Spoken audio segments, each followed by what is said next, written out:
এত সুন্দর লোভনীয় এগ চাউমিন বানানো বাড়িতে খুবই সহজ আর একদম ঘরোয়া পদ্ধতিতে। তার জন্য আমি কড়াই প্রথমে তেল দিয়ে তারপরে তাতে বিনস কুচি, ক্যাপসিকাম কুচি আর আলুটাকে দিয়ে ভালো করে নাড়িয়ে নিয়েছি। যেহেতু নতুন আলু তাই ভাজা আর সেদ্ধ হতে খুব একটা সময় লাগে না। তারপরে ওটাতে নামিয়ে আবার কড়াই একটু তেল দিয়ে তাতে রসুন কুচি আর পেঁয়াজ কুচি দিয়ে ভালো করে একটু ভাজা ভাজা হলে ওটাকে সাইড করে ওতে অল্প একটু পরিমাণে তেল দিয়ে একটা ডিম দিয়ে দিয়েছি। ডিমটাকে ভালো করে ঝুরি ঝুরি করে ভেজে নিয়েছি। যেহেতু এখানে চাউমিনের পরিমাণটা কম তাই আমি একটা ডিমই দিয়েছি, চাইলে আপনার 2-3টে ডিম অনায়াসে দিতে পারেন। তারপর ওটাকে ভালো করে মিশিয়ে নিয়েছি।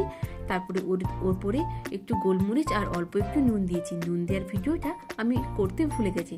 তারপরে জল ঝরানো সেদ্ধ চাউমিন, অল্প একটু সয়া সস আর টমেটো সস দিয়ে ভালো করে মিশিয়ে নিয়েছি সবগুলো একসাথে।